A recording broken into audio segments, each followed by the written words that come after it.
As I exited the aircraft, somehow I was looking up and my leg was caught in the line above my head. But thankfully, my ankle did clear and it didn't take my leg completely off. The damage sustained, I tore my ACL, my MCL, my lateral meniscus within my knee, my hamstring, my calf, and my quadricep.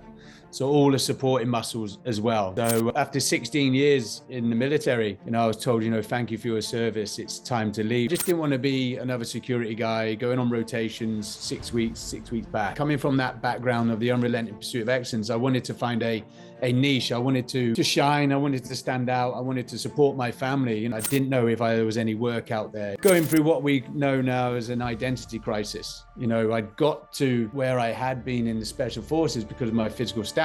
I couldn't even now run 100 meters without my legs giving way. I'd lost that identity.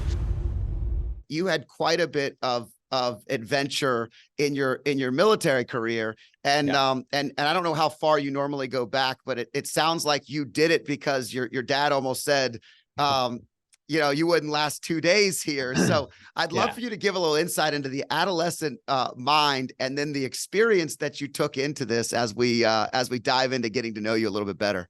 No problem. Yeah. So I was born into a military family. My father, my grandparents were in the military. My father, his career in the military was very sports orientated. He was the army, as you guys call it, soccer manager, player, and coach. And so for me, it wasn't your normal military child, or we call pads brat. My dad wasn't really going away on deployments around the world. He wasn't in the special forces. He was in a tracksuit and he would go play sports. But he ended up being a regimental sergeant major. He went through the ranks. I actually always wanted to be a fireman. I'd never really looked at a career in the military at all, but decided that at the age of 17, I disregarded my college. I went on a surfing holiday for 2 weeks, which then extended for 6 months, and found myself working in a surf shop. And my father then found me, 6 months later, long before the mobile phone. So, there wasn't daily communications. And he was quick to tell me that I'd ruined my life. I needed to get back on the path. What was I now going to do? What was my plan? And to silence him, I told him, well, I'll probably join the military.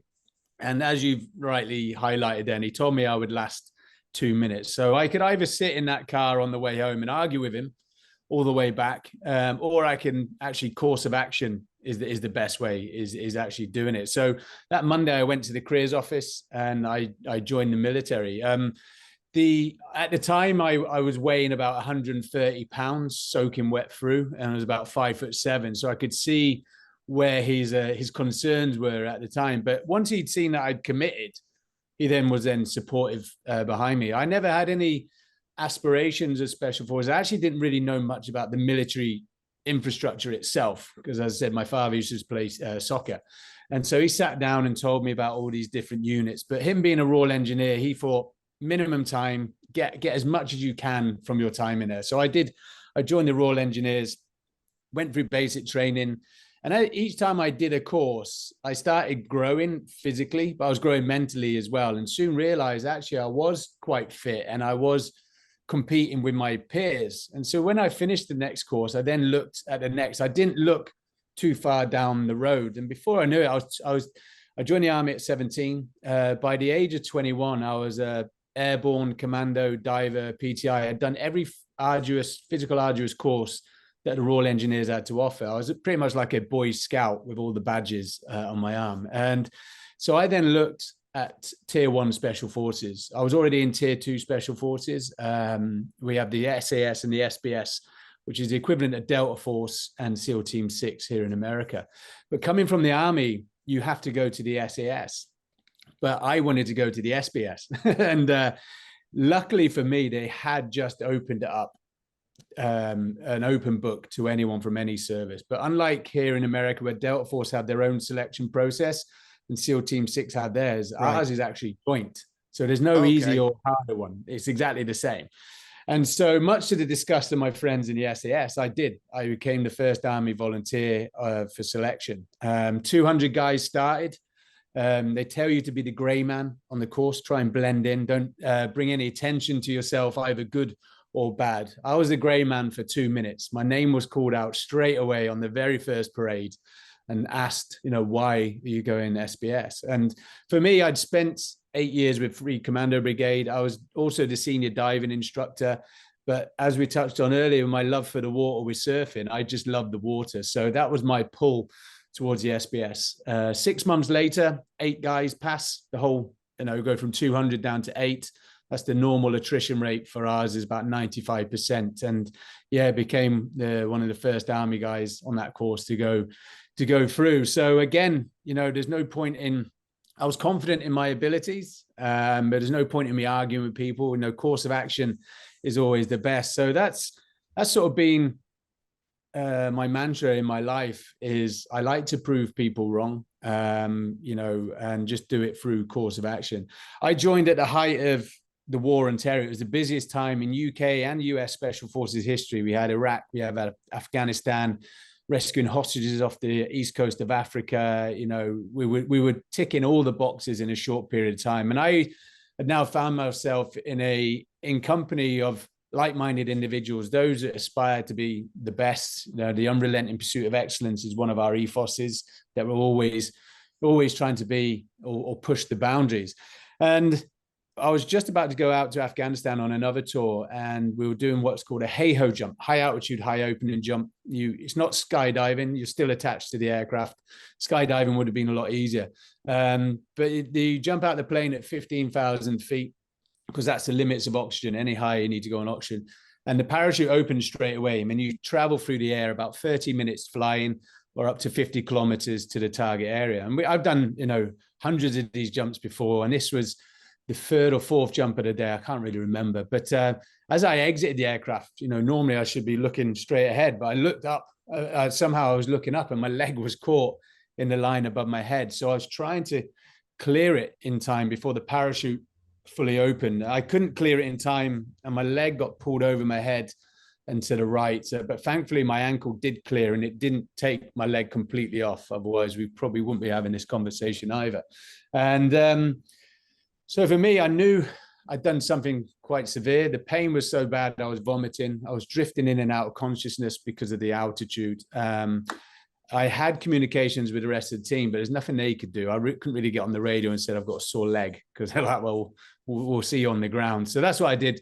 I landed it one-legged. It was a great landing, but the damage sustained, I tore my ACL, my MCL, my lateral meniscus within my knee, my hamstring, my calf, and my quadricep. So all the supporting muscles as well. So normally you could tear an ACL and the muscles would support it, but the muscles had all gone as well. So after 16 years in the military, I was told, thank you for your service. It's time to leave. So as my friends then went on tour, I was then starting my recovery. I didn't have any aspirations of being a civilian. I didn't look, I was what we call a lifer. I saw myself being in the military till the age of 55, till I retired. That's all I wanted to do. My wife was very entrepreneurial. When I met her, she was a bank manager of 3 banks. And so in the military are very good in keeping all those distractions away from you. They clothe you, they feed you, they pay you on time. You don't know who provides the water or the gas to the camp. You don't really care, because you're on operations. And so my wife sort of took those concerns away from me, and that helped me in my transition. I see guys and girls, transitions can be quite smooth or can be quite turbulent, and that tends to be what their support network is. Right. And so Alana did that for me. Without sounding like Liam Neeson, people with our particular skill sets tend to work in the private security sector.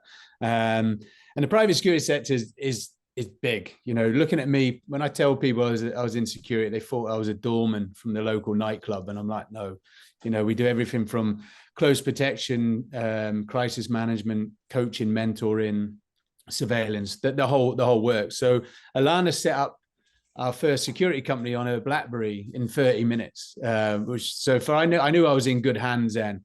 But for me, I just didn't want to be another security guy going on rotations 6 weeks back. Coming from that background of the unrelenting pursuit of excellence, I wanted to find a niche. I wanted to shine. I wanted to stand out. I wanted to support my family, because also, to add to the pressure, Alana was 8 months pregnant as I was leaving the military. I didn't know if there was any work out there. Would I be able to support my family? So going through what we know now as an identity crisis. You know, I'd got to where I had been in the special forces because of my physical stature. I couldn't even now run 100 meters without my legs giving way. I'd lost that sort of identity. But soon found myself in Libya during the Arab Spring, saw these other big security companies charging large numbers, 6 figures, 7 figures for crisis management and evacuation plans, which weren't actually in place. And so decided I would do that myself. I bought 30 weapons on the black market. I buried them between Tunis and Egypt and designed my own evacuation plans, and soon found myself being the go-to for crisis management or evacuations. Your American ambassador unfortunately got killed on the September 11th, 2012. There's a movie called Benghazi, or 30 Hours. Yeah, I was there that evening, and I single-handedly evacuated a German oil company from Benghazi to Tripoli. 2 years later, I single-handedly evacuated the Canadian embassy, 18 military and 4 diplomats out of Libya to Tunis. So I'd now established a name within the security industry. I was now providing money for the family, although I didn't need to, because Alana was now a property developer. I came back from that trip, and Alana sort of highlighted, this is probably 5 years now, having left the military, sort of neglecting my own physical, mental well-being, was so fixated on work and getting a name that I'd lost the yin and yang balance between family and work. I was only home 21 days in a 365-day calendar. And Dean, how many kids did you have at this point in time? At this point, we only had the one. We had Molly. Okay. We still had the first one, but I'd hardly seen her. You know, she was now 3 years old, and I could probably count on one hand how many months I've been with her in those 3 years. And so, and also what I was doing, I was taking so many risks, and just thought it was normal. I was actually disconnected from society. You know, I was getting military out, I was getting NGOs out, but I didn't have that umbrella of comfort knowing that my special forces friend would be backing me up. You know, this was private security. And so, you know, chapter 16 in my book is called Dead or Divorced. This was the conversation Alana and I were having at this point, that something had to change. And so Alana was a property developer. She said, look, come work with me. You don't need to be taking these risks. Financially wise, we didn't actually need to be doing it. And so I decided to do that. But as you can tell with my background, you know, I wasn't comfortable just sat in these architects and planners meetings. My injured leg now was 2 kilos lighter than my good leg because of the muscle wastage. The only sort of physical activity I'd done in those 5 years, I took one of these TRX suspension bands just with me, so I could just put it in a hotel room. You know, that was probably the extent of my physical activity. So I bought a push bike off Amazon and just cycled to and from the office. It's only about 8 miles each way, but that cardiovascular, that getting those lungs working, you know, I just felt there was a huge weight off my shoulders. So Alana and I were sat in one of these meetings one day, and she could see the glaze over my eyes. She's like, right, you need to do something. And it was a month before my 40th birthday. And so I was having a midlife crisis, thinking about what legacy am I going to leave on earth? You know, should I pass? And I always remember reading the Guinness Book of Records as a young child and being fascinated with all these achievements, whether it's endurance, whether it's eating 15 Ferrero Rochers in a minute, you know, whatever it is. And so my favorite were the 2 fat guys that were on the moped. In the old days, they had like the 2 largest people, and they were both these 2 guys that had a beard. It was like the same one we looked at all the time. They held the record forever. And my sister and I would open it up to that page and be like, look at these guys. They're in the Guinness Book of World Records for just being large and riding scooters around. Yeah. So we all followed it.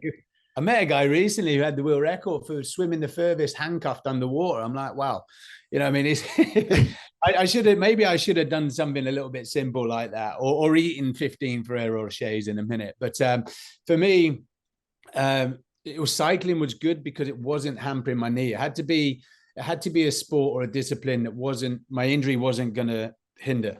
And So I looked at some of the cycling routes. I was actually looking at Cairo to Cape Town, but the majority of my work in the security industry had been in Africa. And so then Alana then found the world's longest road, which runs from southern Argentina to northern Alaska, 14,000 miles or 22,000 kilometers over 2 continents. And so I said, yeah, that's perfect, and that's the one we go for. So at this point, I'd only been cycling maximum 20 miles. I hadn't done anything beyond that, but I knew, and I didn't mean to sound arrogant, but I sort of knew that I had the right mindset. I had been tested in endurance before. I just needed to transfer that into a new discipline. And so I applied for the world record. At the time, it was 125 or 126 days, I think it was, by a gentleman called Scott Napier, who also lived in Scotland. 6 weeks later, when Guinness came back and said, you've been successful, the world record now was 117 days. So I had already lost 8 days or so whilst applying for the world record. But I didn't know much about cycling. I did all my research. I was reading magazines, but the best people to speak to were those that had done it before. And so I did. I reached out, not knowing whether they would respond or not. And I spoke to the previous record holders, and they were very open in giving me all the information, which was great. But they'd all started in Alaska and finished in Argentina. But all their issues were in South and Central America: bureaucracy, languages, spare set of bikes. So decided, being a military guy, why not address those issues early, get them out of the way? And that's what I did. I decided to turn it on its head and start from the South.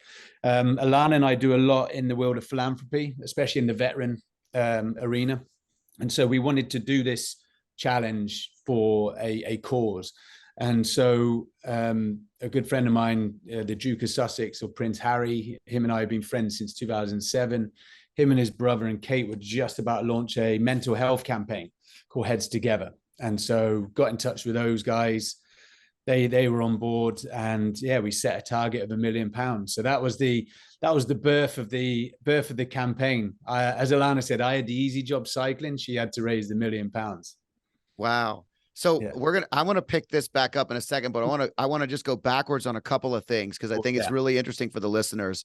Number one, your father was a football coach, which is a soccer coach in our in our world, but it's football where you are. How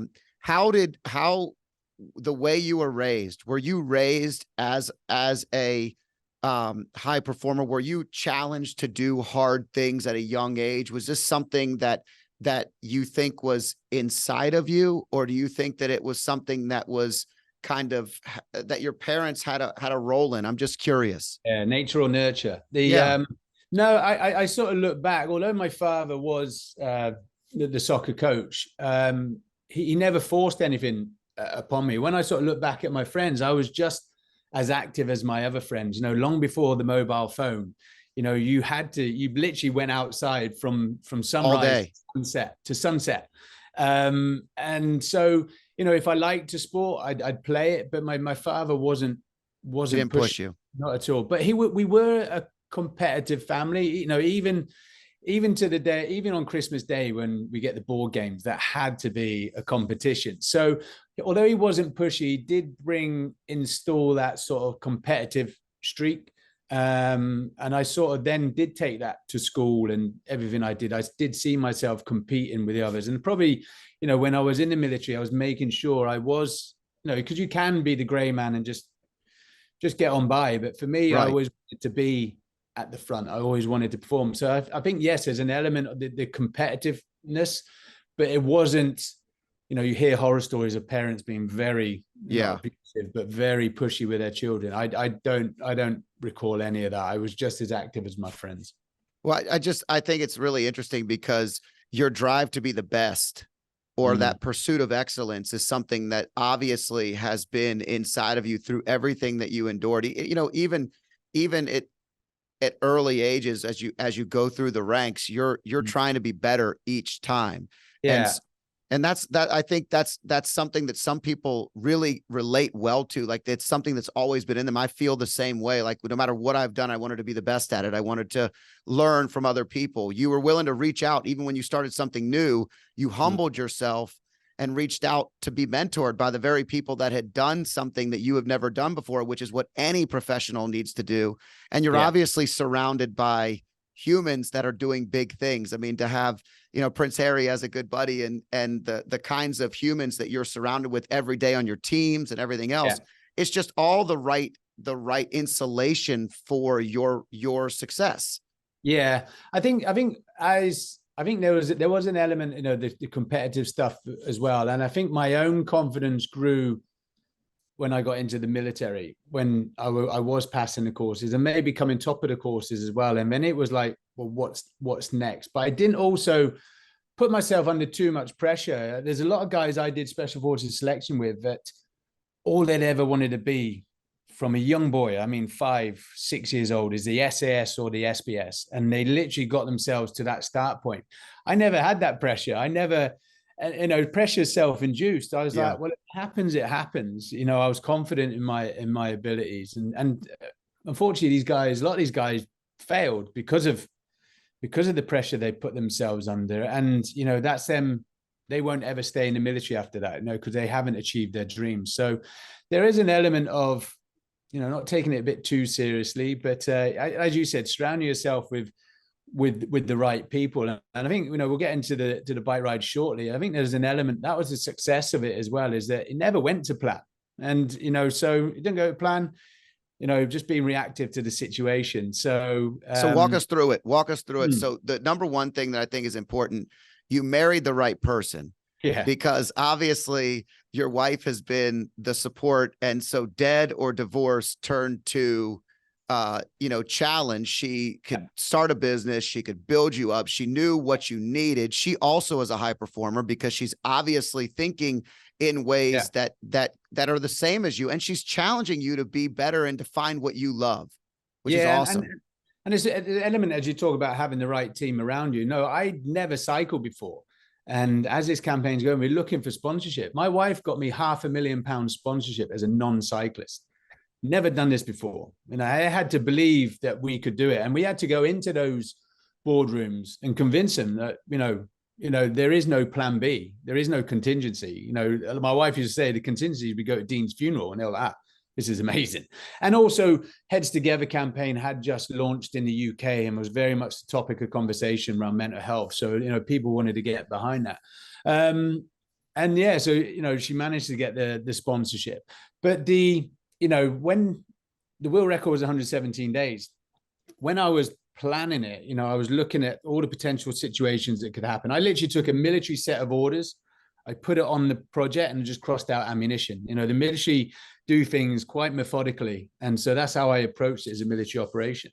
There was things that are out of my control, natural disasters, coups, maybe third-party influence that I couldn't navigate. And so we have a thing in the military called fudge. We give ourselves a little bit of fudge, and they'd probably do in businesses as well. You set a target, but you give yourself a little bit of fudge just in case you need to creep. So should I encounter a natural disaster or a coup, we have that fudge. So although the world record was 117 days, I'd set a target of 110 days, and that's what I was going for. And so I had that element of that.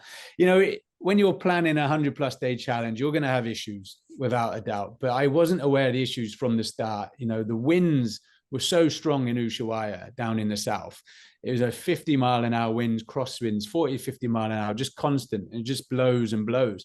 So on day 2, the physio is already taping my good knee up. It was almost like a sharp stabbing pain in my knee. And so we sent a video of me cycling to, at the time was Team Sky Cycling, who, they now changed their name. And they came back, and because the winds are so strong, I was cycling at a 45-degree angle to keep the bike straight. And so it was a torsion in the knee, which was giving me pain.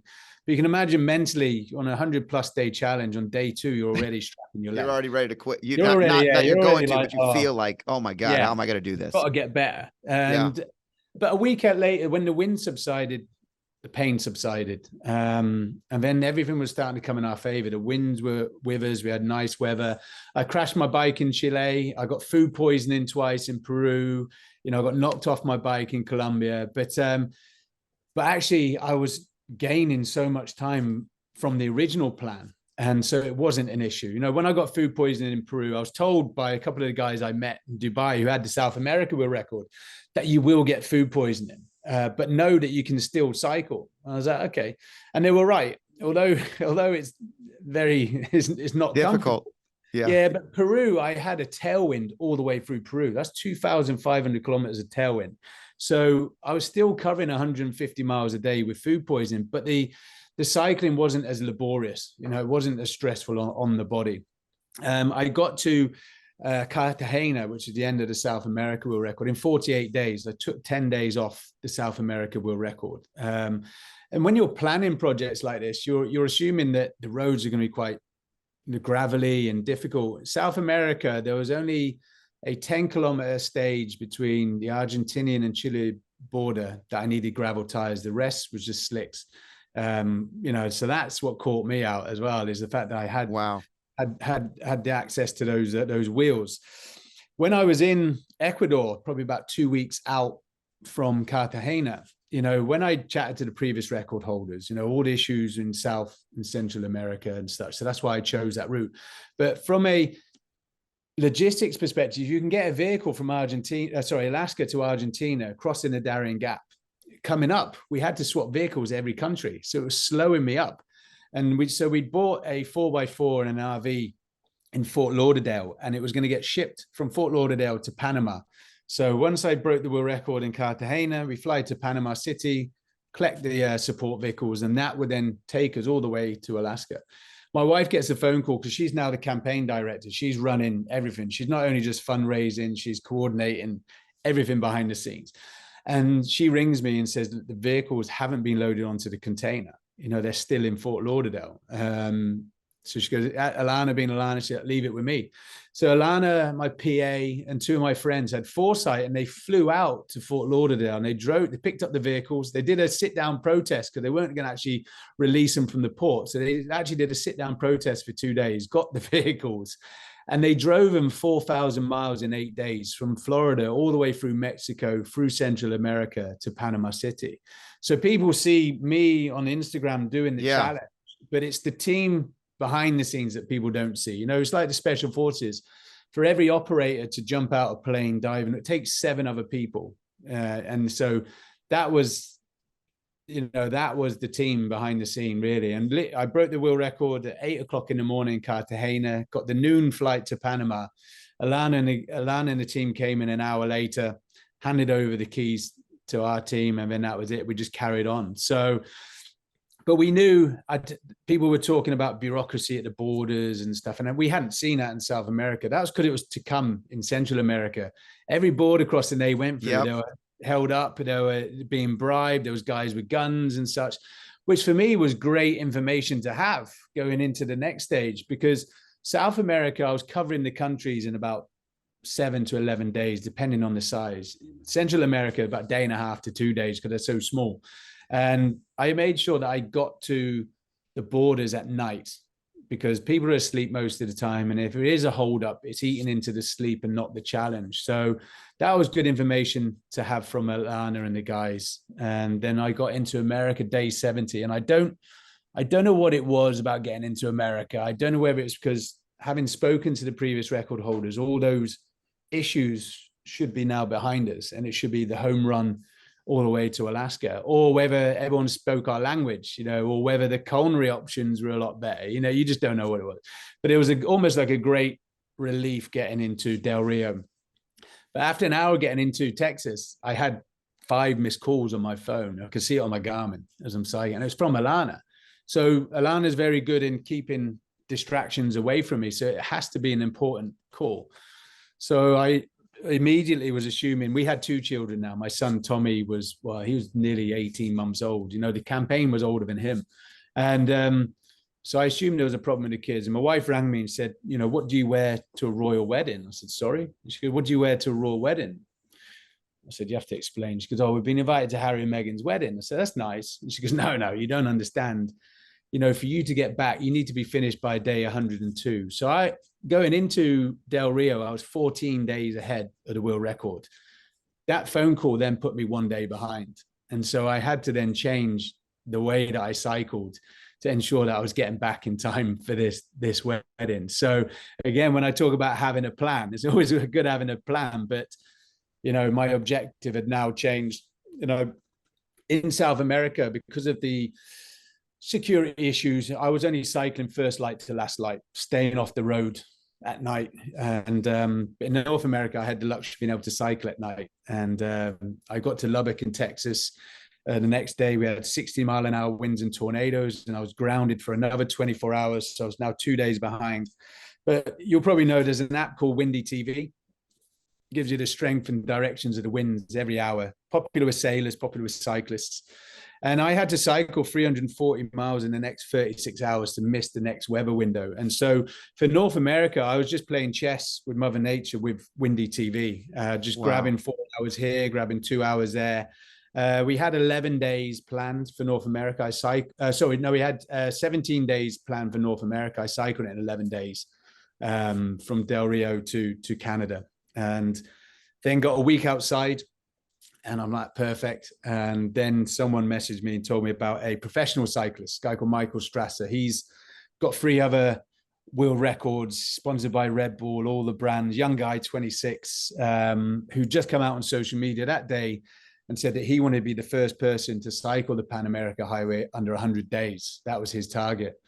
So for me, I just wasn't comfortable to just break the world record. I thought, well, if I don't push myself or don't try, you know, I'd forever be living with that question. So I cycled for 22 hours in the last 30 hours in minus 18 degrees centigrade in Alaska to come in 99 days, 12 hours and 56 minutes. So it wasn't the original plan. It's just how the campaign just evolved and timelines changed. And you made the wedding. Made the wedding. I broke the world record on the 11th of May. I think the wedding was something like the 18th. So we had a week to get back, but it was to do with the flights. Yeah, I got back. I actually got back. We had about 2 days in Prudhoe Bay, then flew to where do we go? Anchorage. And then I was we landed on the 16th. And yeah, literally had then 2 days of just full on interviews. And none of the interviews was about the bike ride. They were all about the wedding. Yeah, and that was one of the things really for me. I really wish I'd had time to appreciate what I'd done and spent a bit more time with the family, because I was having 2 big highs in a short period of time.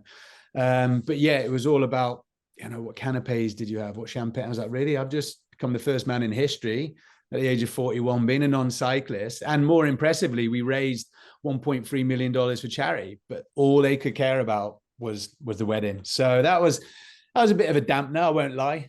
Yeah. But we achieved great things. Like I said, my wife raised the $1.3 million, and yes, so it was an impressive feat. Well, I think the interesting thing is, I watched the video on your website, and it was interesting. At the end, I hear your daughter say, "Are you going to leave again?" Yeah, and that's powerful, man. Like that's so to them, I bet they really didn't care as much about the celebration as they did just having you around. Yeah, that was it. And that's something that's been, you know, we're very mindful of as a family now, is the fact that, you know, when you're in the special forces, you go away on 6-month deployments, you have to go. It's your job. You know, but you're choosing to leave. You're choosing to do these challenges, right, or leave. So everything we do now, my daughter's a little bit older, my son's a little bit older, but Harley's only 9 months as well. So, you know, but we make sure that everything we do moving forward is signed off by all family members. So that's me, my wife, and the 3 kids. I know one can't sign anything at the moment, and the other one doesn't really know what's going on, but we make sure it's a family decision as well. Because as my wife sort of said, is, you know, I took 18 months off. I never earned any money. I didn't work, but we helped so many other people. And it's like, yes, but what did the Stotts get? What did the family? So it has to be that balance. But she knows that I need to be pushed. You know, I still very much work in the security industry. That keeps me going. I'm doing a lot of media, TV stuff as well. So that's keeping me fit. But me and my wife do have another challenge up our sleeves, but which I can't really divulge on at the moment. But you know, we talk about having the right team around you, and you know, for this challenge, very, very arduous, very difficult, never been done before as a pair. So who are you going to choose? Who's that person? Is it an elite special forces guy? Is it an elite athlete? And actually, when I narrowed it down, it was my wife, who's never done anything physical in her life. And that's what we're trying to prove as well. No, it doesn't matter. It's the right mindset and the right approach. So yeah, that's yeah. It's amazing how mindset can work. I mean, walk us through. So you did something that had never been done. You accomplished it in a 99 days, which was unheard of.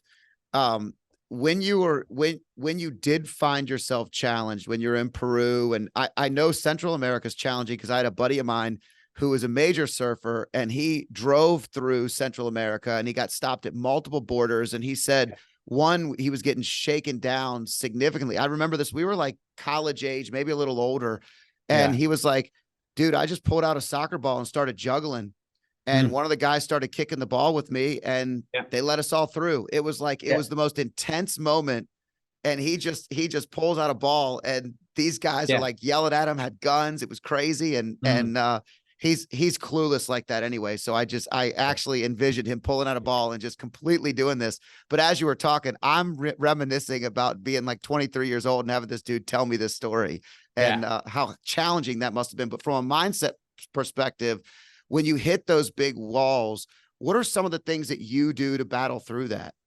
Yeah, I think for me with this challenge, you know, we set the target of 110 days, you know, other than that first week. So by the end of the first week, the 7 days, the strong winds in Argentina, I was 30 miles behind target, but my target was still a week ahead of the world record. So at no stage was I ever behind. Right. So I see people doing challenges, and I see people like, whether it's rowing, whether it's cycling, whether it's running or whatever. And they're like, well, I'll use cycling as an example. Well, I'm 10 miles behind today. Well, what I'll do is I'll catch that up tomorrow, but you don't know what tomorrow is going to bring. And so you may have another bad day and be 20 to 30 miles behind. And that then starts playing with your head. You start then having self-doubt and things. So I always tell people, and I always did it myself, I made sure, even though that first week was hard, I made sure I stayed on the bike till I hit the targets. So mentally going to bed at night, I knew I am where I'm supposed to be. And so you never really didn't really hit any hurdles. It didn't really have anyone, yourself in your ear saying, oh, this is going to be difficult. And then after that first week, it was all gains. I was in days and days ahead. So although it was hard, and although it was sweaty and things like that, I knew I was hitting my targets. And so that was my confidence boost going in. But we had, we talked about the charity. There was 11 mental health charities that were going to benefit from this campaign. And they ranged from postnatal depression, young children, teenagers, all the way through to adults and military veterans. And I remember visiting one of them. It's called Place to Be, schools. And the £100,000 that they would get would benefit and enable 14,000 children to have counseling sessions. So when you turn that into miles, it meant every mile I was on that bike, a child was getting to speak to someone. And that's one charity of the 11. So when you see where the impact this had and the monies that it went, that keeps you on the bike.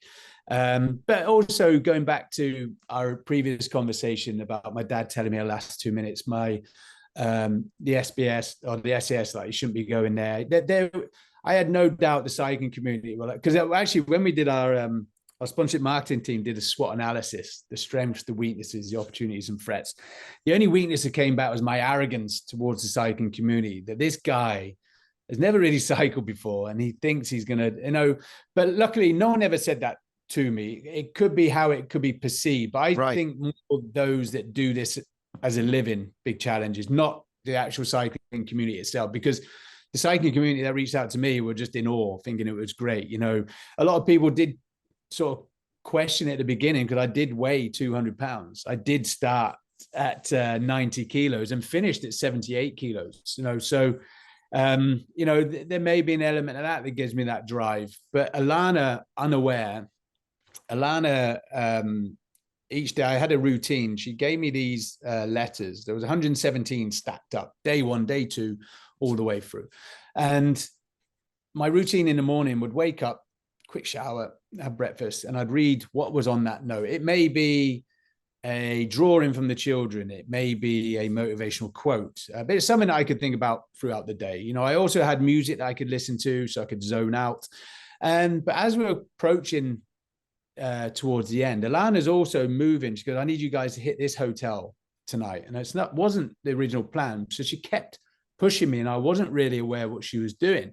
And as I was in Alaska, I'm like, I don't think there's enough envelopes here.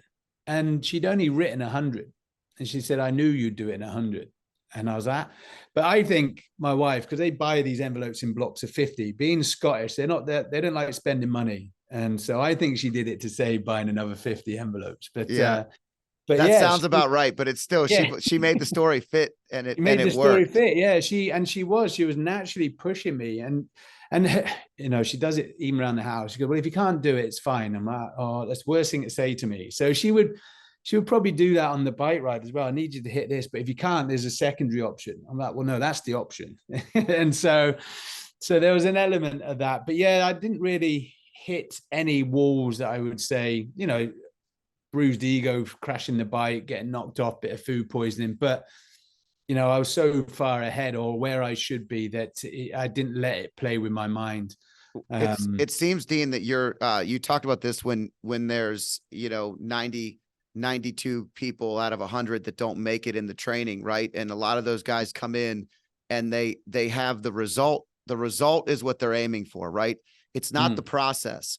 It seems like you lay out the process, you do the very best that you can possibly get to, and you succeed. And each win is through the process. I've had a lot of conversations with professional athletes and Navy SEALs and lots of high performers. And one commonality is they don't fall in love with the result before they work the process. It's all about, they fall in love with the practice. And when you fall in love with the practice, you don't have to change your mindset.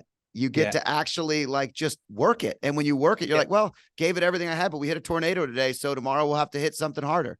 Yeah, that's it. And I think to me as well is like, you know, when I use special forces selection, I was taking a lot of my experience in the military and put it in this challenge. You know, one of them was that, you know, you start day one on selection, there's 200 guys there. You don't look at 6 months later when you're getting your beret and belt. You're looking at, what do I need to do today to be here tomorrow? And, you know, I was chipping away at the iceberg. Yeah. That's what I did with this challenge. You know, I didn't look at, you know, if you looked at 14,000 miles, 22,000 kilometers, it just consumed you. You wouldn't even get on the flight, you know, because it just seems too big. You know, in businesses, when they set their targets for the year, it just seems like too far out of reach. But when you start breaking it down, so I broke the challenge down into countries, into days, and then into stages. And so one of the other things I took into this challenge as well is, you know, my coach, Ken, a great triathlete coach, you know, he would have me as thin as his pencil on day one of that challenge, you know, 2 to 3% body fat. But I was doing my research and it was like, you know, special forces selection is 6 months long. Those guys that start 100% fit will burn out by week 2 or 3. This was almost like a polar expedition. I was losing weight from the day that I started to the day that I finished. So for me, I thought, well, keep that weight on. So I didn't look like a cyclist. You know, I didn't diet at all. I weighed 90 kilos. But, you know, the first few days, the first 10 days are always going to be hard and you're carrying that extra weight, but that's soon going to fall off. You're soon going to get fit. And that's what I took into this. So nutrition and hydration were key. Very easy to say, this is your nutrition plan. But when you're on the bottom end of the earth, there's only cheese and hamburgettes or ham and cheese available. And as you touched on with your friend, every border crossing we went to, they took all the food off us.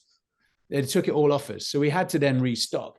And so, yeah, nutrition and hydration were key for me. So I broke this down. I would just get up in the morning and I would cycle as fast as I could for 2 hours. I'm not an endurance cyclist. I'm very much probably more of a speed guy. And I would then, that would give me my average speed for the day, because unlike cycling, when you go home, you'll have a loop, you'll have a tailwind, you'll have a headwind at some point. If I had a headwind, it was a headwind all day. If I had a tailwind, it was a tailwind all day. And that would give me my average speed.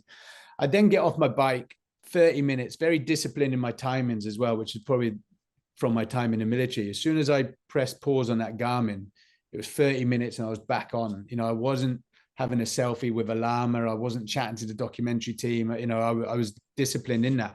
And I would just look at the next 2 hours. I wouldn't look at the next day. So for me, mentally, I was doing four training rides a day. I wasn't, and before you've done it, you've done a day, you've done a week, you've done a country, you've taken a world record, and then you start then looking at the end. You start, your visualization. Like, visualization is key on this as well. I was thinking the Champs-Élysées the arms off the bike, like that. It was nothing like that. I don't know if you saw the video. It's black ice, and I was literally doing 8 mile an hour, trying not to stay on, just covered with a ski mask.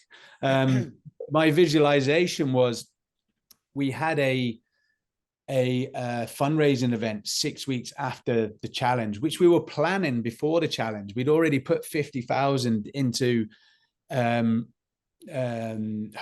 the hotel, putting a deposit down. So already planning that before it even taken off. And so I knew this was a black tie event. I wanted the family there. So my visualization on that stage was my wife and my daughter in the same dress, and me and my son in a black tie. And that's what happened. That was the visualization I saw, not the visualization of the end of the challenge. Yeah. The cool thing is, when you're making an impact and you're doing something bigger than yourself, it's so much more rewarding. But when you actually look at who and what you're doing it for, it's that ending point. And I think what's interesting is I think you're going to see years later, your kids are going to be like, "Oh my God, Dad, you did something so cool. I can't believe that." I think it'll be almost more fun to celebrate the legacy later than it will be in the moment. I think sometimes we don't realize it when we're going through it, but then because almost the result, because you focus so much on the day-to-day, the result is almost, it just is what it is. Like, it's another day that you got through. And so it's hard to celebrate some of that stuff, and to the level that you feel like you probably should. And there was a royal wedding you had to deal with too. So yeah, exactly. And I think me and my wife have touched on this. We never pause to reflect on what we've achieved and celebrate. We're then looking at the next thing. And I think I don't know whether that's just because the way me and her are is the fact, maybe we'll appreciate it a bit more when we're older. My son, like, as my daughter said, "Are you going to go away again?" I didn't do any tapering. I just put the bike away and just focus on the big fundraising event. But it's but as we touched on before we started recording, and my wife was that campaign director. She was that person behind the scenes. She got me $500,000 sponsorship. She raised $1.3 million. We were in Scotland last week, and King Charles has given her the MBE, which is the Member of the Most Excellent Order of the British Empire. Got that right. Sounds very archaic. But that's for her services to vulnerable women in human trafficking and mental health awareness. So for me, that was the icing on the cake. That was almost to close that chapter, that book, in the fact that, she has, I got my world records. I got my reputation of being a cyclist, although I still class myself as a novice cyclist. I'm not a good cyclist, but it probably served you well, Dean. I mean, at the end of the day, if you would have known everything that a cyclist knows, sometimes that mentally plays against you, because it's the old 4-minute mile, right? It wasn't until we beat the 4-minute mile, and I didn't, but it wasn't until it was beat that everybody started beating it. And so cyclists have an idea of what's accomplishable and what's not, and you weren't, which is actually an advantage. Yeah, I think it was an advantage to me. I see cyclists, cyclists are quite, geeky, nerdy. They love data and things like that. And I threw all my data out on Strava as a habit, and do what you want with it, which was great. But I hadn't worked with power. We were waiting on our power pedals. We literally got there. And the first time I worked with power was on the challenge. The first time I used DI2 gears was on the challenge. Everything up until then was just heart rate. And so on my Garmin, I think, yes, as you touched on, people are fixated with numbers. And as you know, I could go for a ride today, 20 miles. I can do the same ride tomorrow, and the date would be completely different. The temperatures are probably different. How did you sleep? How did you eat? There's so many contributing factors to that, but people are fixated. I'm not hitting my numbers. So I wasn't really that person. So I would just, on my Garmin, I would just have speed, time of day, average speed.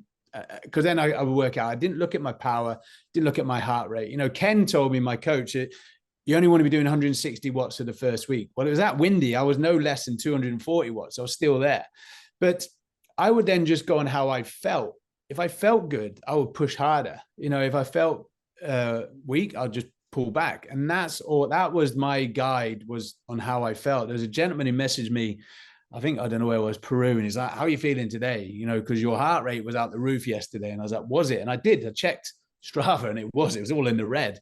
But, was it the heat? Was it the, in the Atacama Desert in Chile, it was 120 plus for a week with no shade. Was it altitude? Was it food poisoning? There's so many contributing factors. So just go on how I felt. And so, I didn't have that knowledge of data in the background that I could reference. I just pushed myself. I know when I'm going to potentially bonk, so I stop and have food and water, and I just don't bonk. Yeah. So yeah, that's awesome. I mean, if you're going to go out there and break records, you don't want to focus on what has happened, what did happen. You want to learn from it, acknowledge it, and move on. And that's pretty amazing. Well, I'm excited to see the things you and your wife are going to accomplish together, especially if there's a new challenge. And the book is Relentless. Yes. And I've got a copy right here. So hopefully this will be in the show notes and everybody can find you and keep following you. And it looks like the journey is only going to be getting better from here. Tell me different ways that our listeners can find you if they want to follow the journey. So I have a website, it's deanstott.com. I'm on Instagram, Dean Stott, and Facebook. I'm still learning about social media, coming from an environment where it was a taboo, now doing that. I'm just finishing, I can't really go into details. I'm just finishing an episode on one of the main streamers as well. So you'll see more of me soon on that. That's a military style factual documentary, which is good. So it's not baking, it's not gardening, and it's not cycling. So it's in my wheelhouse. So you'll probably see more of me soon as well on the TV. But they're the social media handles you can get me on. Yeah, and anytime you write a book, and Jocko, which is extremely popular and famous, Bear Grylls and Admiral McRaven are the three blurbs that are on the back of this book. It tells you what kind of man Dean is, what kind of things you're accomplishing, and not only are you saving lives and helping people, but you're also doing some major impact work in mental health and for women, and just an ultimate honor to have the time to talk to you and learn you and your wife's story today. And hopefully everybody will take a look, and we'll continue to learn, and maybe we could pick back up and have another chat when the next challenge comes up. We'll definitely have a bigger chat. Maybe get Alana on, because I can only tell you my version from on. That'd be great. She will have another version which was behind the scenes, which is probably she shares a little bit with me. But I wouldn't be, as I said, I wouldn't be here. I generally believe, without being arrogant, that anyone can break a world record if someone's looking after the business, the kids, the mortgage, and things like that. And that's what she did. She's planned some big campaigns, that being one of them as well. So yeah, she'd be a good guest. Yeah, Marion Wright is something that I had the blessing to do 20 years ago as well. So I would not be anywhere near as successful as I am today. Even our first house, I mean, I remember my wife saying, I think we should get a new place, and be going, I could live here forever. This is perfect. Like, I don't need anything. And, just constantly pushing to be a little bit better, to push you a little further than you knew was possible. Yeah. What a great partner. That's just it's a great message. Let's keep them two apart, just in case there are any mad ideas for us both. Yeah, exactly. Exactly. Well, Dean, thank you so much for joining me. Thanks for joining the High Performance Podcast. I hope you enjoyed this podcast. If you liked it, there's more where this one came from. Click here and enjoy some more.